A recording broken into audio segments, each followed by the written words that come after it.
আসসালামু আলাইকুম ভাইয়া ও আপুরা, কাছের এবং দূরের, দেশ এবং দেশের বাইরে যে যেখান থেকে বসে আমার এই ভিডিওটা দেখছেন, আশা করি সবাই অনেক বেশি ভালো আছেন, সুস্থ আছেন, ইমানের সহিত আছেন।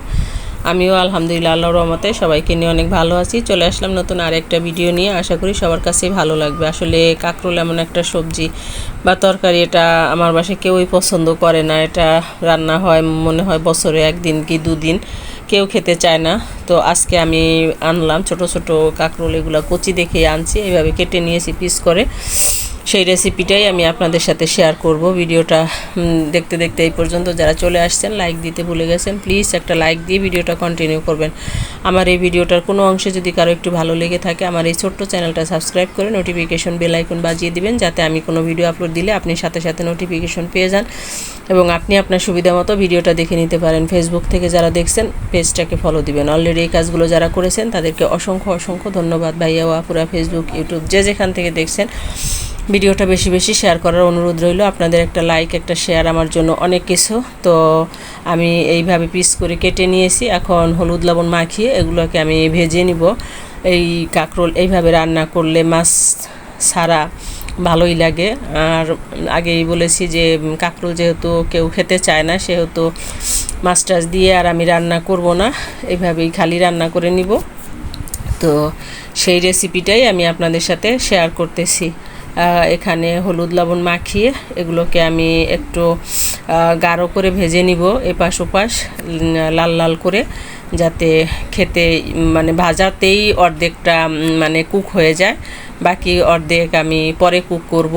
অন্যদিকে বাজার থেকে আমি একটা বড় কচু এনেছিলাম, কচুর শাকটাকেও আমি অলরেডি সিদ্ধ করে নিয়েছি। এখন সেই শাকটাকে বাগার দেওয়ার জন্য চুলায় আমি রসুন দিয়েছি, বেশি করে পেঁয়াজ দিয়েছি, দিয়ে আমি লাল লাল করে ভেজে নিতেছি। কারণ কচুতে সাধারণত রসুন একটু বেশি দিতে হয়, রসুন বেশি না দিলে কেমন যেন একটা ঘ্রাণ আসে না বা গলা ধরে এরকম ভাব। তো সেই জন্যই কচুটাকে আমি কচুতে বেশি করে রসুন দিয়ে থাকি। কচু রান্না বা কচু শাক এসব ধরনের কচুতেই আমি বেশি করে মানে রসুন দিই। তো কচু শাকটা ভাপ দিয়ে সেদ্ধ করে নিয়েছি। এখন বাগার দেওয়ার জন্য আমি চুলায় রসুন বসিয়ে দিয়েছি। এই যে এরকম হয়েছে কচু শাকটা। কচু শাকটা একদমই মানে গলে গলে গেছে, এটা পানি দিয়ে সিদ্ধ করতে হয়েছে। আর এখানেও হলুদ লবণ দেওয়া, মরিচ দেওয়া, এখন জাস্ট বাগার দিলেই খাওয়ার উপযুক্ত হয়ে যাবে। আর সেই সাথে একটু টক দিব, আচার বা লেবুর রস বা কিছু। কচু রান্না করলে আমি টক দিয়ে থাকি। আসলে কচু টক ছাড়া কেমন যেন ভালো লাগে না, বা এটা যদি গলা চুলকায় তাহলে তো খেতে ভালো লাগে না। তো যাই হোক, আমি এই যে এরকম করে দিয়েছি। এখন এখানে দিব কিছুটা কালো জিরা। এই কালো জিরা দিয়ে বাগার দেওয়ার কারণেই কচু শাকটা খেতে অনেক টেস্ট লাগে। বিশ্বাস করেন, যারা এখনও এইভাবে কচু শাক খান নাই, একবার হলেও খেয়ে দেখবেন। কচু শাকে কালো জিরা দিয়ে বাগার দিবেন আর একটা তেজপাতা ছিঁড়ে দিয়ে দিবেন, ব্যাস কচু শাকের টেস্টই চেঞ্জ হয়ে যাবে, আর কিছু লাগবে না। তো অসুস্থতার কারণে ভিডিও কি করব, ভিডিও ভয়েস কি দেব, আসলে আমার কাছে কিছুই ভালো লাগে না। তারপরও যেহেতু চ্যানেল আছে, ভিডিও দিতে হয়, না হলে চ্যানেলে ভিডিও না দিলে চ্যানেলটা বসে যাবে। ইউটিউবে ভিডিও দিতে হয়, ফেসবুকে ভিডিও দিতে হয়, যার কারণে অসুস্থতার মধ্যে দিয়েও ভিডিও করে নিচ্ছি। তোমরা সবাই আমার জন্য দোয়া করো যেন তাড়াতাড়ি আল্লাহ সুস্থতা দান করে। তো এই হলো অবস্থা।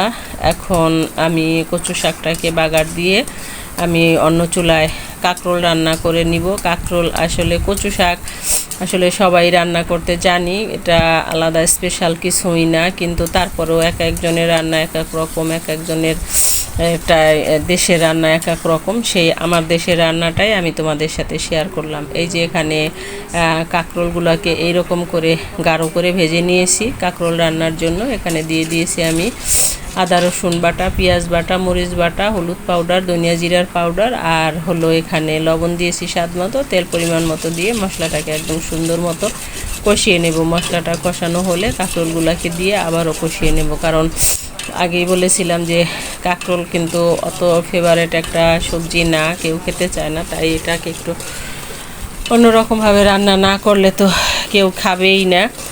আর এটার সাথে অন্য সবজিও আমি আর রান্না করি নাই, কারণ তাহলে দেখা যাবে যে ওই সবজিটাই খেয়ে ফেলবে আর এই কাঁকরোলটা আর খাবে না। যার কারণে কাঁকরোলই একটা সবজি রান্না করছি, আর কচু শাক, কাঁকরোল যাতে সবাই খায়। তো আলহামদুলিল্লাহ সমস্যা হয় নাই, সবাই খেয়ে নিয়েছে এবং বলছে যে ভালোই হয়েছে। আমার বাচ্চারা তো অনেক খাবার নিয়ে বাছাবাছি করে, এটা খায় না ওটা খায় না, এদের নিয়ে আমার অনেক সমস্যায় পড়তে হয়। এদেরকে খাওয়ানো খুবই ঝামেলা, নানান ধরনের বায়না করতে থাকে। অন্য চুলায় দিয়ে দিয়েছি কাঁকরোল ভাজার জন্য যাতে তাড়াতাড়ি হয়। এক চুলায় মশলা কষিয়ে নিচ্ছি, আর এক চুলায় কাঁকরোল ভাজতেছি। আসলে গরমের মধ্যে এমনি অসুস্থ, রান্না করতে বেশ ভালো লাগছিল না। তো কোনো রকমভাবে সকাল বা দুপুরে রান্নাটা সেরে নিই যাতে খাওয়ার জন্য উপযুক্ত হয়। আর বাচ্চারাও তো খেতে চায় না, সেই হতো রান্না না করলেও হয় না। ঘরের যে রান্নার মেইন হোম মেকার সে অসুস্থ থাকলে আসলেই সমস্যা।